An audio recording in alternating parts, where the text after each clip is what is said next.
O Espiritismo desvenda os grandes enigmas da vida. De onde venho? Para onde vou?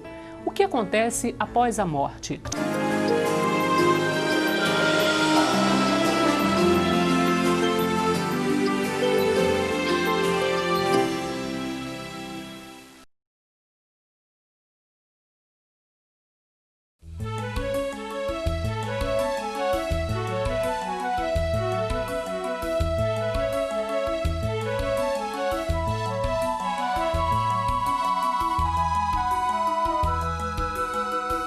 Amor, carinho, gratidão. Sentimentos que acalmam e confortam. Com eles, os olhos brilham, o coração fica mais leve, o sorriso simplesmente acontece. Mas e quando o coração está cheio de rancor, raiva, inveja, ciúme?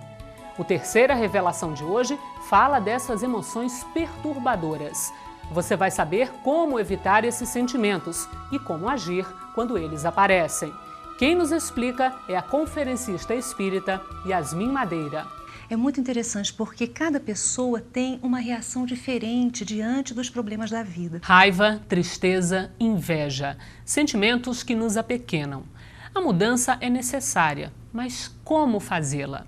Quem nos explica é Yasmin Madeira. Ela é apresentadora do programa Despertar de um Mundo Melhor e uma expert nesse tema. A Yasmin faz palestras e seminários sobre as emoções perturbadoras e o modo de superá-las. Yasmin, se tem uma emoção que é absolutamente perturbadora mesmo, é a inveja. É perturbadora para quem sente e também para quem é o alvo dessa inveja, né? O que é a raiz da inveja e como é que é possível trabalhar a inveja de uma forma um pouco mais positiva? Isso é possível? É possível, sim. E é muito interessante. Sabe que a raiz da inveja é a admiração. A gente só inveja aquilo que a gente admira ou aquela pessoa que nós estamos admirando. No entanto, quando nós estamos com uma baixa de autoestima, nós tendemos a ter um processo psicológico e emocional de querer combater aquilo que a gente está gostando muito, porque nós desejaríamos para nós desejaríamos ser ou ter o que a outra pessoa tem ou é. Então, a forma melhor não é como se fez antigamente, dizendo isso é um pecado, né? Você vai penar no fogo do inferno, não faça isso. Não, isso não vai melhorar a nossa situação, não vai melhorar a situação de quem está sentindo inveja. Primeiro, é ela perceber que ela realmente, o que ela está sentindo é uma admiração, que ela desejaria ser ou ter aquilo que a outra pessoa tem. Mas se ela está sentindo a inveja, é porque ela está com a autoestima muito baixa. Então, ela tem que começar a direcionar o pensamento para aquilo que ela também tem de bom, para as coisas boas que ela já conquistou. Eu costumo, nos seminários, fazer um exercício com as pessoas, delas imaginarem e relembrarem tudo aquilo que elas já conseguiram na vida. Eu faço um exercício do 0 a 5 anos, de 5 a 10 anos, de 10 a 20 anos. Então, a pessoa começa a escrever e ela começa a se dar conta de que ela é um sucesso. Em realidade, nós somos um sucesso se observarmos que nós já vencemos muitos desafios. E a doutrina espírita mesmo, ela nos coloca frequentemente isso. Nós somos seres criados simples e ignorantes por Deus, mas o átomo, já nos diz o Livro dos Espíritos, chegará a ser o arcanjo.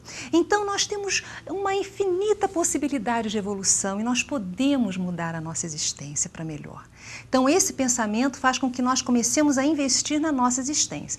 Agora, isso é do ponto de vista daquele que está sentindo inveja, que aliás é uma coisa natural.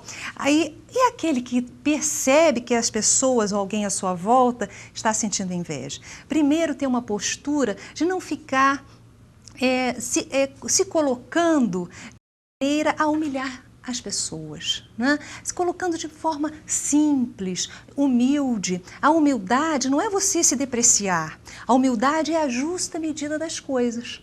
Você até dizer, não, isso eu sei fazer, isso eu posso fazer, isso eu já não sei. Então, quando nós estamos perante pessoas que estão sentindo inveja de nós, a primeira coisa nós percebemos o seguinte, será que eu estou numa postura correta? Às vezes estou. A pessoa que está sentindo inveja é um problema dela. Então, eu vou me resguardar para que ela não me venha prejudicar, mas vou começar a fazer uma coisa que Jesus nos ensinou, que é a oração. Vou começar a orar pela pessoa. Eu sou frequentadora da casa espírita, levo o nome da pessoa para a vibração na casa espírita. Eu, nas minhas conversas com Deus, eu vou falar sobre a pessoa e pedir para que ela seja iluminada, abençoada, que ela perceba o que de bom ela tem e quantos benefícios ela recebe diariamente por Deus. Yasmin, um outro sentimento bastante complicado, o ciúme. E aí você tem ciúme entre irmãos, entre, enfim, familiares, marido e mulher. E muita gente acha que ciúme é uma grande prova de amor. Primeiro, ciúme é uma prova de amor? Segundo, é positivo? Muitas pessoas comentam que o ciúme realmente é o que traz o sal para uma relação. E nós sabemos que o ciúme traz tanta perturbação para uma relação. Agora, as pessoas que sentem o ciúme, não deixa de ser um desequilíbrio, na pergunta 919 do Livro dos Espíritos, Kardec, com a lucidez de sempre, ele coloca o que é necessário, ele questiona os espíritos com relação à necessidade, o que precisamos fazer para alcançar esse equilíbrio. E é Santo Agostinho que vem dar a resposta, dizendo que nós precisamos nos conhecer. Um sábio da antiguidade já vos disse: homem, conhece-te a ti mesmo. Então nós precisamos ver como nós estamos funcionando nas nossas relações. O que nós temos feito para que elas sejam mais positivas, mais mansas, mais duradouras? E certamente o ciúme só vem a contribuir para o nosso desequilíbrio e infelicidade. Tem muita gente que acha que o fato de não reagir a determinadas provocações ou a determinados sentimentos negativos por parte de outra pessoa significa uma apatia, até uma certa complacência com relação àquele sentimento. É exatamente isso? Ou devemos reagir a cada vez que somos agredidos, ofendidos, ou que alguém está com raiva junto da gente? Como é que lidamos com essa situação de uma forma geral? O caminho do meio é o caminho mais correto, né? É o caminho do equilíbrio. Então, se alguém nos está fazendo alguma coisa que nos magoe, está nos prejudicando, se nós formos reagir no momento, muitas vezes nós acabamos entornando o caldo, no sentido de que acabamos criando um problema maior. Então, vamos nos equilibrar, vamos orar pela pessoa e vamos, com assertividade, mas sem agressividade, nos colocarmos diante dela quando estivermos com a nossa adrenalina já em equilíbrio. E a outra pessoa também. E isso às vezes demora dias.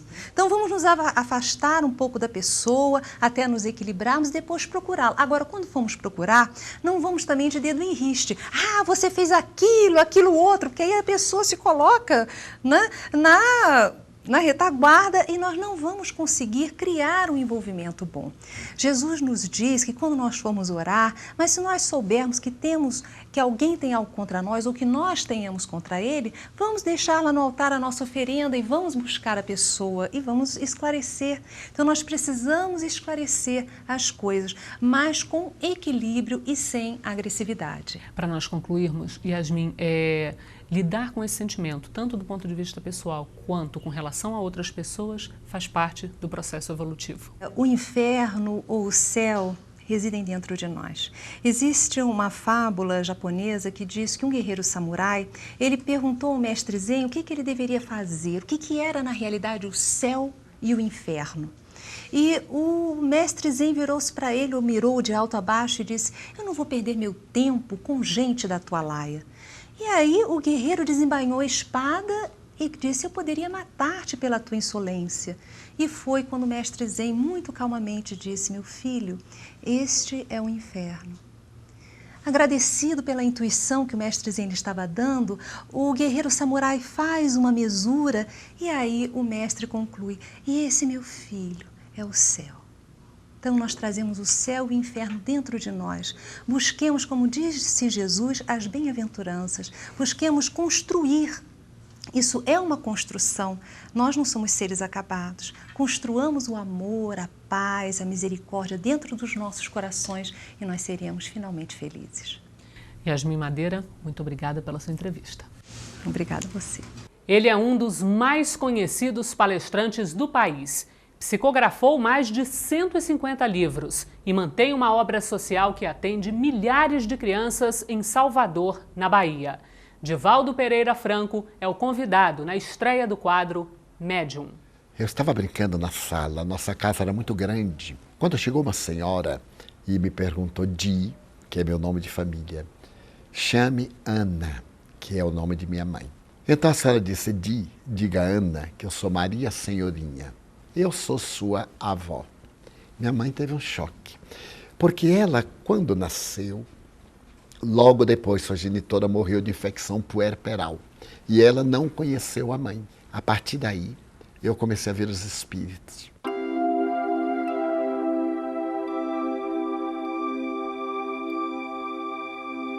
Mais tarde, no dia 24 de junho de 1944, desencarnou um irmão meu. Então eu estava sentado, assim, muito angustiado, quando minha mãe disse: meu filho, o cadáver de seu irmão já chegou. Vamos rezar. Eu quis levantar e não pude. Ela me puxou e eu caí. Perdi o controle das pernas. Mas eu tinha uma prima, que era uma moça intelectual, e minha prima era algo esoterista, era algo espiritista. Quando chegou uma médium e ela logo soube, ela foi consultar. A senhora visitaria um primo meu que é muito doente e ninguém sabe o que tem? Ela disse: com muito prazer. Mas é este rapazinho que está doente? Ele não tem nada. Eu disse: tenho, sim, senhora. Ela disse: não é não, meu filho. Você é médium. E o espírito que foi seu irmão está acoplado em você. Eu disse: mas como a senhora sabe? Porque estou vendo. E descreveu meu irmão com uma riqueza de detalhes que talvez eu não o fizesse. Eu fiquei surpreso, disse: mas meu irmão morreu. E a senhora está vendo? Como é que pode se ele morreu? Ela disse: meu filho, eu vejo os chamados mortos. Ela disse: você é médium e é por isso que você está com este problema. Mas eu lhe vou aplicar um passe e ele vai afastar-se, porque os benfeitores irão retirá-lo. Você sabe orar? Eu era muito estúpido, coitado. Eu disse assim: eu sei rezar. E ela disse: é que está o engano. Rezar é dizer palavras. Orar é falar com Deus. Você sabe falar com Deus? Eu disse: não, senhora. Eu sei rezar o Pai Nosso. Ela disse: então façam. Ela estendeu as mãos, através de movimentos rítmicos. Eu vi que dos seus dedos saíam luzes que me lembravam gás neon. E tive a sensação de um ar refrigerado. Quando ela terminou, 3 minutos no máximo, o tempo que orei o Pai Nosso bem calmamente, ela disse: pronto, Di, ele já se afastou. Os bons espíritos afastaram, pode levantar-se. Eu disse: mas se eu levantar, eu caio. Ela disse: levante-se, que você está bem. Ele disse: mas eu vou cair. Minha mãe era muito curiosa. Ela olhou para mim e disse: ela está pedindo para você levantar. Levante-se. Eu disse: mãe, eu vou cair. Caia, mas mostre que é bem educado. Aí levantei, eu caminhei. Mas eu comecei a chorar de emoção, porque eu estava andando livre. Isso foi no dia 5 de dezembro de 1944. Nunca mais eu tive nada nas pernas.